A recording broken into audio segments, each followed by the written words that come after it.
Hello दोस्तों, स्वागत है आप सभी का हमारे यूट्यूब चैनल में। आज हम इस वीडियो में बात करने वाले हैं क्वांट मेंस का स्ट्रेटजी कि मेंस में क्वांट को कैसे अटेम्प्ट करना है, मेंस के लिए क्वांट का प्रिपरेशन कैसे करना है, उसका कैसे हर रोज़ अभी तैयारी करें क्योंकि अब एग्ज़ाम का ज़्यादा दिन बचा नहीं है और प्री का लगभग सभी लोग का तैयारी हो ही चुका होगा और मेंस का भी साथ में करना है। तो सबसे पहले हम बात करते हैं कि मेंस में क्वांट का जो क्वेश्चन होता है वो ज़्यादातर 5-6 टॉपिक से ही होता है।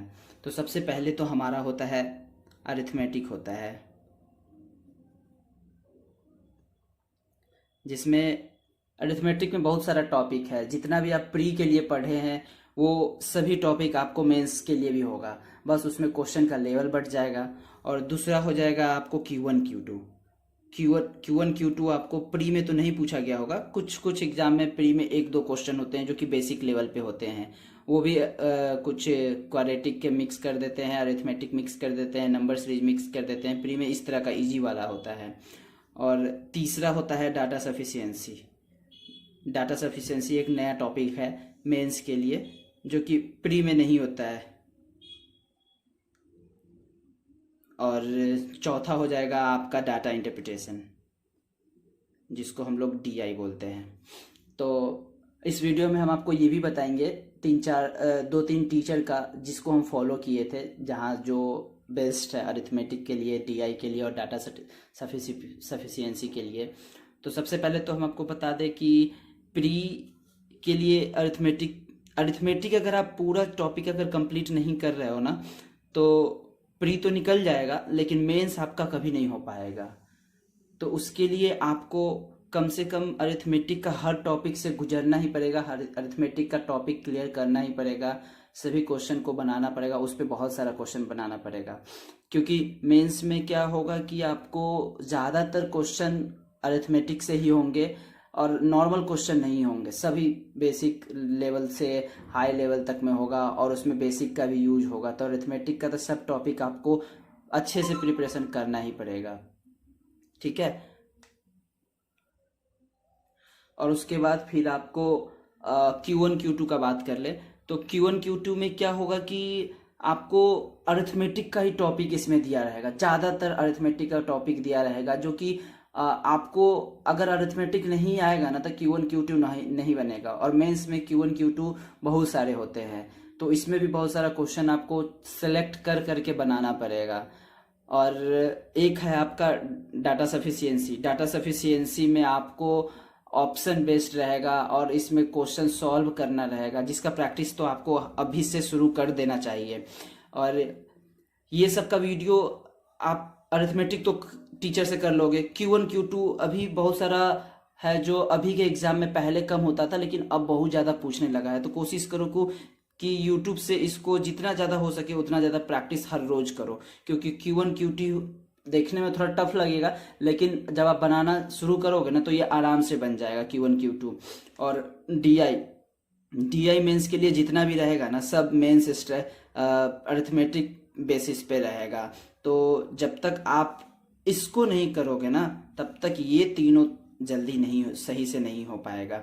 तो कोशिश करो कि हर दिन 4-5 से DI लगाने का मेंस लेवल का, ठीक है। उसके बाद फिर डाटा सफिशिएंसी का कम से कम 2-3 क्वेश्चन हर दिन लगाओ, Q1 Q2 का 2 क्वेश्चन हर दिन लगाओ। इसमें नंबर सीरीज भी आते हैं, नंबर सीरीज भी आएंगे लेकिन ये नॉर्मल नंबर सीरीज जो प्री में होते हैं वैसे नहीं होंगे। इसमें नंबर सीरीज होगा कि 2-3 लाइन का होगा और उसमें ना एक पैटर्न बेस रहेगा और बीच बीच में मिसिंग रहेगा और उस वो जगह पे ABC कर देगा या फिर PQR कर देगा और उसमें PQR का वैल्यू बताना रहेगा कि उस वहाँ पे क्या आएगा। तो उस तरह से नंबर सीरीज रहेगा। उसके बाद फिर ये हो जाएगा। उसके बाद फिर मैं आपको ये बता दूं कि बिना अरिथमेटिक के मेंस निकालना थोड़ा मुश्किल है, थोड़ा नहीं बहुत मुश्किल है, क्योंकि आपको अरिथमेटिक करना ही पड़ेगा। और अगर PO बनना चाहते हो तो आपको अच्छे से अरिथमेटिक को कंप्लीट करना पड़ेगा, क्योंकि DI डाटा सफिशिएंसी और Q1 Q2 ये सब में अरिथमेटिक पूछते हैं। तो ये हो गया। और मैं क्वांट मेंस का स्ट्रेटजी में मैं आपको अभी ये कहूँगा कि कैसे तैयारी करना है। तो आप ना हर दिन एक एक टॉपिक को उठाओ और उस टॉपिक पे क्वेश्चन बनाना शुरू करो। अगर अभी गो थ्रू नहीं हुए हो किसी भी कोर्स टॉपिक से Q1 Q2 डाटा सफिशिएंसी या फिर DI से अगर सही से गो थ्रू नहीं हुए हो तो कोशिश करो कि टॉपिक वाइज हर दिन लगाकर एक एक दिन पे गो थ्रू हो जाओ, कुछ क्वेश्चन प्रैक्टिस कर लो, उसके बाद फिर धीरे धीरे मॉक देना शुरू करो और इसका क्विज लगाना शुरू करो और वहां से बहुत सारा क्वेश्चन आपको मिल जाएगा। तो उसका प्रैक्टिस करो, अगर नहीं बनता है तो उसका सॉल्यूशन देखो, वहां से समझो। अगर तब भी कोई डाउट होता है तो यूट्यूब पे बहुत सारा वीडियो है, वहां से आप कर सकते हो। और मैं आपको बता दूं कि मैं टीचर के बारे में बताने वाला था, तो मैं अरिथमेटिक के लिए पूरे अरिथमेटिक मैंने शांतनु सर से पढ़ा था। शांतनु सर से, जो अड्डा पे पढ़ाते हैं, पूरा अरिथमेटिक वो बहुत अच्छे से पढ़ाते हैं, वो अरिथमेटिक बहुत अच्छा क्लियर कर देते हैं। वहाँ से मैंने अरिथमेटिक कर लिया था। और DI के लिए रहा तो DI के लिए सेकेंड नंबर पे मैं आशीष अरोरा सर का ही फॉलो करता था, क्योंकि आशीष अरोरा सर DI को बहुत ईजी वे में और सिंपलेस्ट मैथड जो होता है उसमें वो बता देते थे। तो उससे वो उनका प्रैक्टिस हो जाता था। उनका एक अच्छा खासा मैराथन भी क्लास है उनके यूट्यूब पे। तो वो अगर आप लास्ट टाइम में देखोगे ना उनका वीडियो, अगर वो करोगे तो आपका बहुत सारा क्वेश्चन प्रैक्टिस वहीं से हो जाएगा। ठीक है।